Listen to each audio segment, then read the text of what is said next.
안녕하세요. 올해로 결혼한 지 7년 차 30대 여성입니다.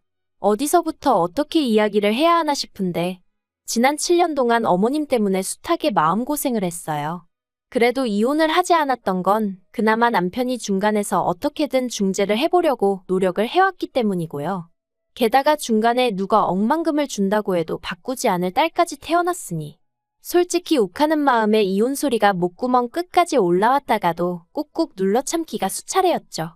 하지만 더는 어머님의 억지를 참아낼 인내심이 저에게 남아있지 않네요. 남편하고는 소개팅으로 만났는데 사실 제가 나가기로 되어 있던 자리가 아니었어요. 원래는 친구가 나갔어야 하는 자리였는데 친구가 사정이 생겨 도저히 나갈 수가 없다며 저더러 대신 좀 나가달라고 하더라고요. 그리고 저는 그런 친구의 제안이 너무 터무니없다 싶어서 차라리 다른 날로 미루라고 했는데 그러지 말고 그냥 나가서 자기인 척 밥이나 한 끼 먹고 와달라며 아주 사람을 달달 볶는 거예요. 그래서 결국 알겠다 하고 나갔던 자리였어요. 제 소개팅 자리가 아니었으니 상대방으로 나올 사람이 어떻게 생겼을지, 직업은 뭔지 그런 것도 하나도 궁금하지도 않았죠. 그리고 그렇게 나간 약속 장소에는 지금의 제 남편이 나와 있었는데 솔직히 저는 오로지 밥만 먹고 적당한 타이밍에 빠져나올 생각뿐이 없었습니다. 하지만 나중에 듣자 하니 남편은 아니었대요. 제 뒤에서 후광이 비쳤다는 무슨 말도 안 되는 소리를 하면서 아무튼 첫눈에 반하는 게 이런 건가 싶었답니다. 그리고 그래서였는지 엄청나게 적극적으로 나왔는데 좀 부담스럽더라고요. 솔직히 제 자리가 아니었다 생각하니 이래저래 엮이기는 싫었어요. 그래서 애프터 신청을 해왔을 때 제가 소개팅 자리에 나가게 된 경위를 설명하고 사과를 했죠. 그런데 남편이 그게 뭐가 중요하냐면서 자기는 제가 너무 마음에 들었다는 거예요. 그리고 친구에게 상황 설명을 하니 친구도 자기랑 그 사람이랑 사귄 것도 아닌데 어떠냐면서 이참에 저더러 연애 좀 하라나요? 아무튼 그래서 남편을 몇 번 더 만나 정식으로 교제를 시작하고 만난 지 2년 만에 부부의 영까지 맺게 되었네요. 남편이나 저나 결혼 당시 이미 30이 넘었었기에 따로 신혼을 가질 생각은 없었습니다. 아이를 바로 갖겠다는 계획도 없었지만 1년은 둘만의 시간을 보내겠어. 이런 것도 아니었던 거죠. 그런데 어째서인지 결혼한 지 3년이 되도록 아이가 생기질 않는 거예요. 그리고 이 무렵엔 느긋한 성격인 저도 조바심이 나기 시작하더군요. 특히나 어머님께서 이모님 자녀분의 임신 소식이 들려오니 그때부터 족보가 꼬인다는 알 수 없는 이야기를 하시며 짜증을 내시는 일도 잦아졌고요. 그러다 하루는 어머님께서 저에게 연락을 해오셨습니다. 그리고는 웬 산부인과를 하나 알려주시면서 여기 가서 어머님 소개로 왔다 하고 검사를 받고 오라는 거예요. 그래서 제가 무슨 검사를 받으러 산부인과에 가라고 하시는 거냐? 나는 이미 매년 건강검진을 받고 있다. 말씀을 드렸지만 들은 채도 안 하시대요. 그리고는 무조건 당신이 말한 병원에 가서 검사를 받으라는데 그때 느낌이 쎄한 게 저희 부부 사이에 애가 안 생기는 이유가 나 때문이라고 생각하시는구나. 느낌이 딱 오더라고요. 그런데 저는 정말 마음에 걸리는 게 하나도 없었거든요. 그래서 어머님께 그렇게 걱정되시면 같이 가자 했습니다. 그리고 이참에 아예 불임클리닉으로 가자 하여 남편까지 데리고 가자고 했죠. 그런데 이 이야기를 전해 들은 남편이 노발대발 난리도 아니었어요. 자기는 그런 검사 받기 싫다. 애가 때가 되면 생길 수도 있고 안 생기면 또 어떠냐면서 수치스럽다느니 그 검사를 받는다고 안 생기던 애가 갑자기 생기겠냐며 이리 빼고 저리 빼고 왜 저러나 싶더라니까요. 하지만 결론부터 이야기하자면 결국엔 병원에 갔어요. 남편이 너무 정색을 하니까 어머님의 의도를 떠나서 제가 더 어떻게든 남편을 데리고 병원에 가야겠다는 생각밖에 안 들었거든요. 그리고 병원에서 듣게 된 소식은 충격이었습니다. 아니 사실 이리저리 어떻게든 검사는 안 받으려고 안간힘을 쓰는 남편을 보면서 뭔가 있긴 있구나 싶었는데 그래도 충격적이더라고요. 그동안 애가 생기지 않았던 이유는 남편 정자에 문제가 있었기 때문이라는 거예요. 하지만 제가 더 충격을 받았던 이유는 남편이 이미 그 이유를 알고 있었다는 거죠. 제가 남편한테 어떻게 그런 중요한 이야기를 나에게 안 할 수가 있냐 했더니 자기도 알게 된 지 얼마 안 됐다 하면서 뭐라고 말을 했어야 하냐며 오히려 화를 내더라고요. 남자로서 수치스러웠다. 제가 이혼하자고 할까봐 두려웠다. 부모님하고 장인 장모님께는 뭐라고 말씀을 드리냐. 자기도 하루하루가 죽을 맛이었다나요? 정말이지 어이없고 속 터지고 환장할 노릇이었죠. 그리고 이 이야기를 전해들은 어머님은 정말 말 그대로 그 자리에서 주저앉으시더라고요. 몇 번이나 그럴 리가 없다, 그럴 리가 없다 하시면서 말해요. 그래도 저는 포기하지 않았어요. 의사 선생님이 말씀하시길 아예 가능성이 없는 건 아니라고 했기에 계속해서 시도해보기로 했거든요. 그리고 그때부턴 정말 병원에서 하라는 건 다 했어요. 저는 사실 제가 그렇게 아이를 원한다고 생각해 본 적은 없었거든요. 그런데 남편 상태가 그렇다고 하니까 오히려 오기가 낙이라도 한 건지 어떻게든 하나는 꼭 낳고 싶어지대요. 그리고 제 절실함이 하늘에 닿았던 건지 저는 꼭 1년 만에 임신을 했습니다. 제가 구구절절 적지 않아 그렇지 그 과정은 기대와 실망의 연속이었고 아무튼 무척이나 힘들었어요. 그런데 임신 소식을 알리니 어머님이 대뜸 말씀하시길 아들을 낳아야 한답니다.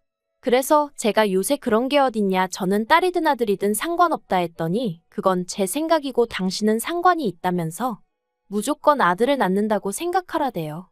그리고는 그때부터 걸핏하면 저더러 어느 지역에 가서 무슨 돌멩이를 만지고 오라질 않나? 성분도 모르신다면서 대뜸 아들 낳는 약이라고 먹으라고 들이대시질 않나? 곤혹스러운 순간의 연속이었어요.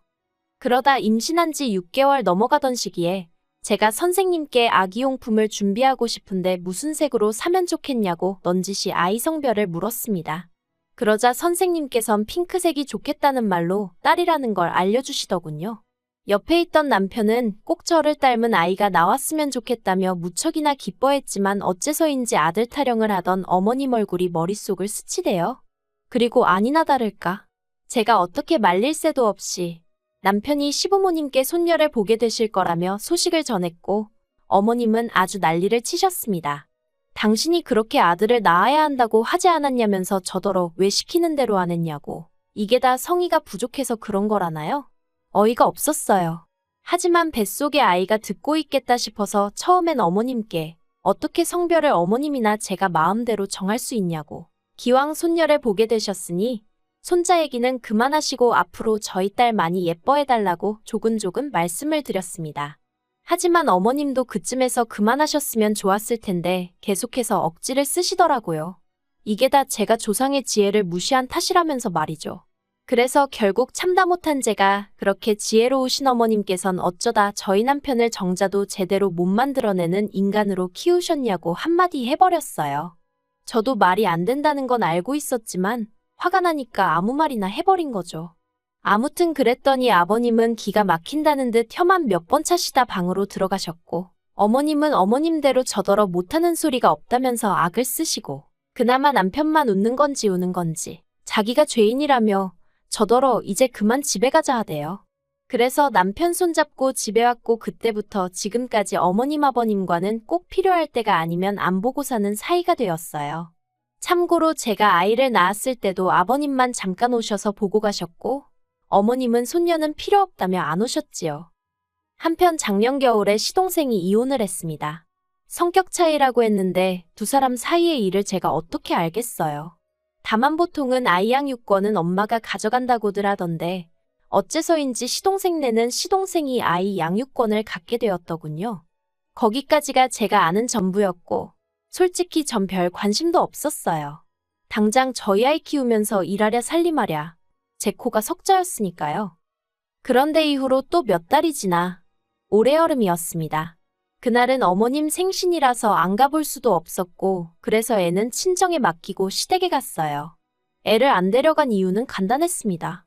시족하는 남자아이였는데 시부모님이 어찌나 그 애만 싸고 두셨는지 몰라요. 그리고 시부모님은 시족하는 엄마가 없지 않냐며 당신들의 행동을 정당화하셨는데 제 눈엔 그저 손자와 손녀를 차별하는 걸로밖에 안 보였거든요. 그래서 언젠가부터 시댁에 갈 때는 아예 저희 애는 친정에 맡기는 게 차라리 속이 편하더라고요.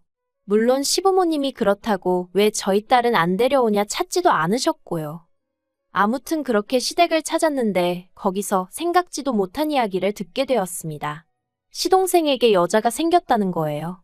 시동생 회사 근처 관공서에서 일하는 아가씨로 구급 공무원이라며 본격적으로 사귀기 시작한 지는 3개월인데 벌써 결혼 이야기를 나눌 정도로 진지한 관계라나요? 그리고 솔직히 저는 속으로 벌써 라는 생각을 잠깐 했지만 이내 그래도 잘 됐다 싶더라고요. 시동생 나이가 겨우 35살인데 평생 혼자 사는 건 말이 안 된다 싶었으니까요. 그런데 시동생이 하는 말이 문제는 여자 부모가 시동생이 돌싱인 건 아는데 애가 있는 건 모른답니다. 사귀는 아가씨가 아이 문제는 알아서 잘 해결하고 결혼했으면 좋겠다고 하더래요. 죽어도 자기 부모님한테 말을 못하겠다면서 말이죠. 시동생은 이 얘기를 전하며 일을 어쩌면 좋겠냐 물었는데 솔직히 뭐라고 해줄 말이 없더라고요. 애가 물건도 아니고 뭘 어떻게 잘 해결한다는 건지. 시동생도 그렇고 본 적도 없는 시동생의 애인도 그렇고 사람들이 이상해 보이더라니까요. 그래도 아무튼 저는 아무 말도 안 하고 바닥만 보고 있었습니다. 그런데 그때 어머님께서 저희 부부를 향해 너희가 맡아서 키워주면 되겠네 그러시는 거예요. 순간 제 귀를 의심했습니다. 이게 무슨 소린가 뭘 맡아서 키우라는 건가. 그리고 이내 그게 시조카를 뜻한다는 걸 알아차렸죠. 그래서 제가 무슨 소리를 하시는 거냐고 절대로 안 된다고 못한다고 했어요. 그랬더니 어머님이 왜 못하냐대요? 아니 무슨 이유라도 필요한가요? 내 자식도 아니고 내가 못 키우겠다면 못 키우는 거지 왜 못하냐는 게 말이 되냐고요. 그래서 구구절절 설명하려다가 그마저도 짜증이 나서 그냥 싫다고 못한다고 했어요. 하지만 어머님께선 계속해서 집요하게 가족 좋다는 게 뭐냐? 형이 동생을 모른 척할 거냐? 정말이지 별의별 소리로 괜히 저희 남편으로 하여금 미안한 마음을 갖게 하시는 거예요. 그래서 제가 어머님더러 그만하시라고 했어요. 저희 부부는 하나뿐인 딸에게 집중하며 살고 싶다고. 그리고 상황이 그렇다 보니 시조카한테 마음 쓸 여력이 없다. 그러니 저희 상황도 이해해달라. 그렇게 말씀드렸죠. 그런데 어머님이 정말 도끼눈을 하시곤 저를 째려보시더니 하시는 말씀이 아들도 못 낳은 죄인 주제에 어딜 나서냐고. 제 주제에 언제 아들을 키워보겠냐며 이참에 감사한 마음으로 키워보라나요? 그리고 그땐 정말 이성의 끈이라는 게 있다면 그게 제 마음속에서 으드득하고 뜯어지는 것 같더라고요. 그래서 제가 어머님더러 지금 말씀 다 하셨냐 하고 당장이라도 달려들기세였는데 순간 남편이 제 손을 딱 잡더니 어머님더러 방금 뭐라고 말씀하셨냐면서 언성을 높이는 거예요.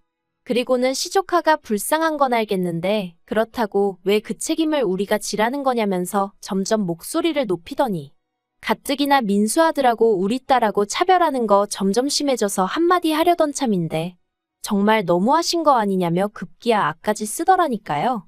그래서 원래는 화를 내려던 제가 오히려 남편을 말리고 있었네요. 그런데 정말 저희 어머님은 눈치가 없으신 건지 그 와중에 남편더러 하시는 말씀이 애를 아예 못 낳는 것도 아닌데 네 마누라가 뭐 그리 대단하다고 절절매냐면서 그럴 거 없답니다. 이참에 저랑 이혼하고 딸도 저한테 줘버리래요. 그리고는 새 마누라 얻어서 아들 낳으면 된다나요? 정말이지 바로 옆에서 제가 두 눈 시퍼렇게 뜨고 있는데 그런 소리를 하시대요. 전 솔직히 어머님이 진짜 노망이라도 나신 건가 싶었습니다. 그런데 그때 남편이 정말 부들부들 떨면서 어머님한테 미쳤냐고 그러는 거예요. 자기한테는 제가 은인이자고 원자나 다름없는데 어머니가 뭔데 함부로 버려라 마라 그런 소리를 하시냐면서. 그리고는 어머님한테 어머님 곁에는 아버지도 계시고 민수도 있고 끔찍히 아끼시는 손자도 있으니 얼마나 다행인지 모르겠다면서 자기한테는 저하고 저희 딸이 있으니 걱정 말라대요. 그리고는 앞으로는 자기 죽었다 생각하고 사시라고 딱 허리 90도로 숙여서 인사드리고 나오는데 괜히 제가 다 소름이 끼치더라니까요. 그리고 이튿날 어머님이 제 회사로 찾아오셔서는 1층에서 고래고래 소리를 찌르시고 난리도 아니었습니다. 제 이름 석자를 부르짖으며 제가 모자 사이를 다 갈라놨다고 제 이간질 때문에 아들하고 생이별을 하게 되었다면서요. 환장하겠더라고요. 그래도 일단은 회사 경비원들이 어머님을 밖으로 내쫓기도 했고 제가 경찰도 불러서 소라는 어느 정도 진정이 되었는데 너무 분하고 쪽팔리고 미치겠는 거예요. 그래서 어머님을 명예훼손으로 고소하려니까 직계존속이라고 그것도 안 된다고 그러고. 그래서 결심했죠. 저도 더 독하게 어머님하고 영 끊고 살겠다고 말이에요. 사실 연애 때도 그렇고 처음 인사드릴 때도 그렇고 아들 타령은 고사하고 손자의 시옷자도 말씀하신 적 없으셨어요. 그래서 어머님이 저렇게 손자에 집착하시는 모습을 보곤 저도 얼마나 놀랐는지. 그리고 저는 제 나름대로 현명하게 잘 대처해왔다고 생각했는데 시조카를 데려다 키우라는 이야기가 나온 걸 보면 제가 어지간히 등신처럼 참고 살았나 싶기도 하고 머릿속이 복잡합니다. 그래도 다행이라고 해야 할지 남편은 여전히 제 편이고 저 없이는 못 산다고 그럽니다. 딸아이에게도 누구보다 자상한 아빠이고요. 그래서 어머님 아버님 보란 듯이 남편하고는 더더욱 잘 살아볼 거고요. 참고로 그저께 어머님한테 연락이 오긴 했어요. 언제까지 서로 이렇게 날 세우고 살 거냐며 저더러 숙이고 들어오라고 그럼 이번 한 번만 봐주겠다는 말도 안 되는 얘기를 하시더라고요. 그래서 봐주긴 누가 누굴 봐주냐면서 어머님이야말로 정식으로 저하고 제 딸한테 사과하시라 했어요. 솔직히 남편 생각해서 적당한 선에서 그냥 제가 며느리니까 죄송하지 않아도 죄송하다 하고 조아릴 수도 있겠죠. 소위 그게 그림이 좋을 테니까요. 하지만 그랬다간 저희 딸이 천덕꾸러기 신세되는 건 시간 문제일 것 같아서 그러지 않으려고요. 저한테는 제 딸이 제일 소중하지 시부모님 기분 따위가 뭐 대수겠어요?